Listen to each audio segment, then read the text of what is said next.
Hey folks, it's Steve and welcome to another edition of my video diary on the making of Live Fearlessly. I'm going to show you a little bit about putting piano parts in today. This is, ironically, I know I go by the moniker Piano Man Steve and I've got these video piano lessons and that's kind of my signature thing, but without a doubt this is the most frustrating part of making recordings for me. And that is because I am a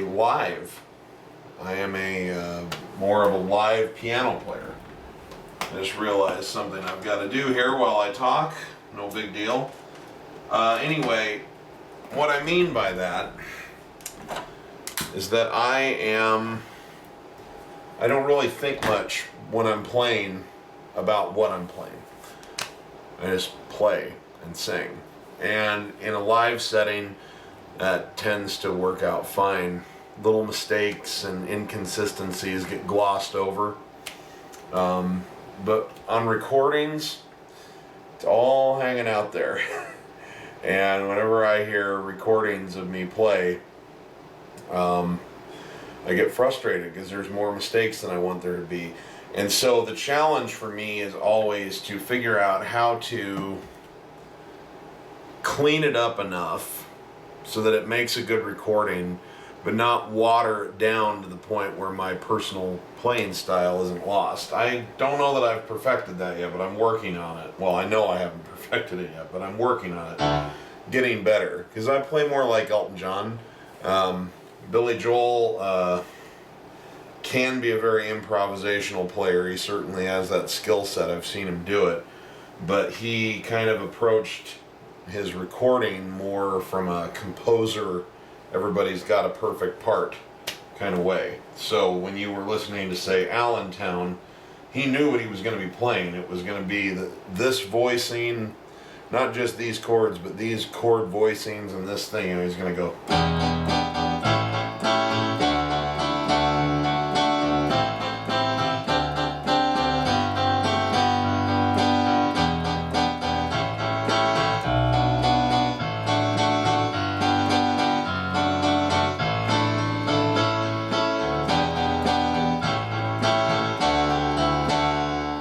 You know, and that's great.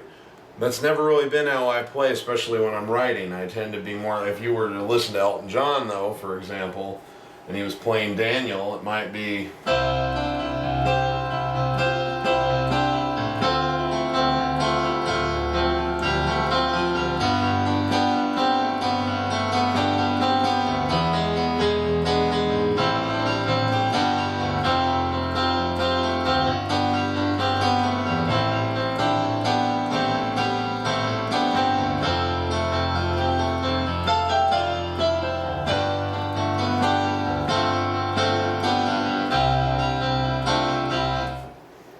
there's nothing in there that's consistent. He's just kind of going off the seat of his pants, and that's kind of how I play. So I don't know how they've managed to get such great recordings of Elton playing, because his recordings do reflect his style of playing live. Maybe they just did a lot of takes. I don't know, but I have a hard time capturing what I do in person on a recording. So anyway, that's my challenge. So anyway, what I'm going to show you today is, I know this sounds like I'm complaining. I'm not. I'm having a lot of fun. I just wanted to share some of the trials and tribulations as well as the triumphs that go along with something like this. I'm going to use an example from a song on the record called "This Isn't Where I Thought I'd Be." And I'm going to show you what happened. I had a piano part that I thought was just awesome because it sounded so good without a vocal on it. So I'm going to play it. It goes like this. And this is what I had originally come up with. I had voicings that I liked, and man, I thought it sounded cool. It goes like this.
Okay, so I was like so excited. I thought, man, that's a great part. And I hadn't really tried it singing because it takes a lot of practice usually if you've got a specific part to sync it up while you're singing. But it just sounded, I thought I had it pretty well put together in a way so that it would complement the singing. So then I put a vocal down, and then it just, everything about it was fighting the vocal. I'll give you an example.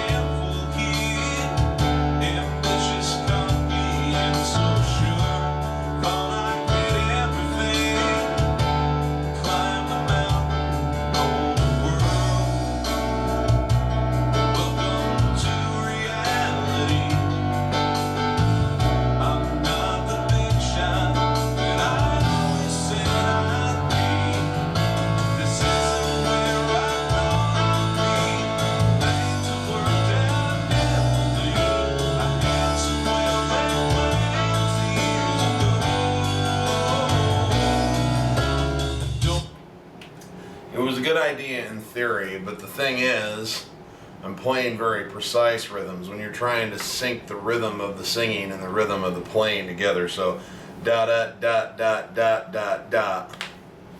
You know, I put down a good vocal that I'm really happy with, and it just didn't line up, and it's not quantized, and I can't quantize a lead vocal or, you know, something that I'm playing on the piano like this.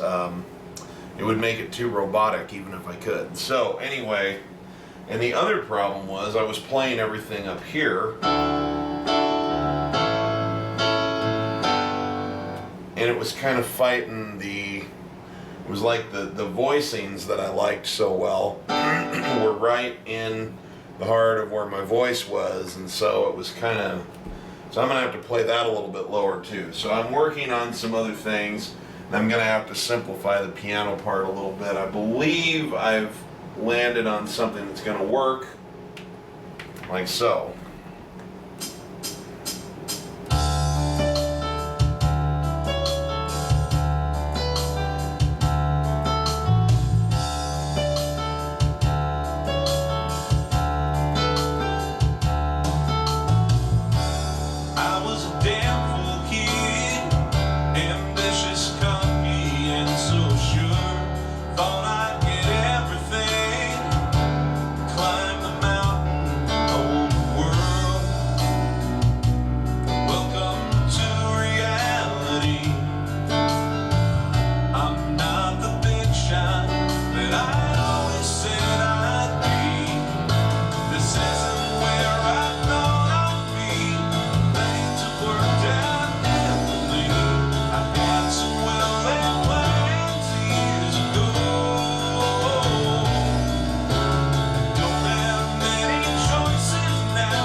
So anyway, it's a work in progress, and I tried reworking the bass and the drums because I thought maybe the way that I had those together was forcing the piano part to sound a little choppy, but I tried 2 or 3 variations, they all sucked.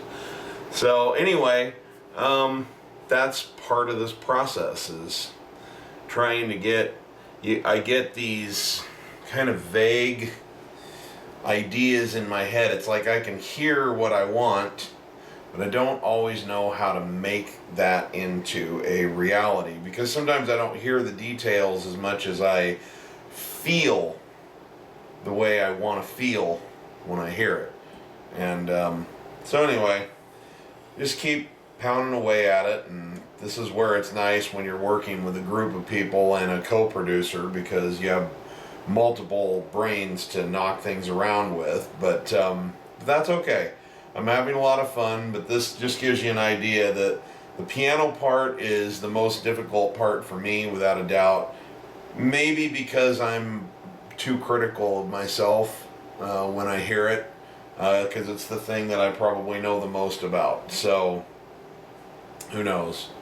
But anyway, I don't mean for this to be a downer. I just wanted to show you what I was up to, and how sometimes you think you've got it all figured out, then you put the pieces together, and each piece in and of itself sounded great, but together it just doesn't quite gel right. So I'm going to keep pounding away at that, and as soon as I get something that I'm happy with here, I'll send it off to Chris, and I'm sure whatever he adds to it'll be great. And I do want, the one thing that I do notice is that when I moved everything down, the piano wasn't fighting the vocal quite as much, which is good. But I'm going to want to maybe add a string line or something, and have Chris add some maybe higher tones, higher pitched tones in the guitar. Not right where the vocal is, but an octave up or so, because I felt like the range of the song went like that. The piano part sounded better with the vocal, in my opinion, but it left the song feeling a little bit more empty. So we'll want to fill out those higher pitch ranges with some other instrumentation, but it's coming along. So anyway, I will get out of here for now. Oh, you know what? I want to address one other thing. I had a comment. I got a couple of books sitting over here on my Roland Phantom. People wanted to know what they were. Pretty simple. This, many of you will recognize as Billy Joel Complete Volume 1. I was just reviewing a couple of things in there, some things that they had notated. This, by and large, I don't use these books a lot because it teaches you to play the melody in the right hand, and what they have notated sounds not at all like the album, but they do have some signature lines written out from time to time, some signature piano lines that I have been able to use either as a footprint to get started or just, use flat out. So I was just looking over a couple of things because I haven't been doing these acoustic performance videos for quite some time, and I don't play. When I go play gigs, I play a huge variety of stuff. I play, my God, I have like 300 songs from over 250 artists. So I have a big, wide array of things that I play when I'm out live. But on the internet, I play a variety, but I also niche myself with other Billy Joel and Elton John fans. So I do a ton of that, and I have not been doing that for about a year. So I'm refreshing my memory on some of this stuff, so that's why I was looking this over. And then this is simply the user's manual, the owner's manual for my hard disk recording station over here. Just keep it out as a potential reference if there's something, because like I said, I'm not doing major recording projects on a regular basis on it, so sometimes I'll forget, oh man, how do I punch in, punch out, or that's recording lingo for various stuff. We'll talk about that in more videos, but so I'm just keeping those two things around right now. No big secrets. Okay. This was a disjointed video, but that's okay. You're all used to that from me. So I will get out of here now. Remember, if you're not having fun when you're making music, you're doing it wrong. And even though I might look frustrated, I'm still having a lot of fun. So I'll see you on the next one. This is Steve Lungrin.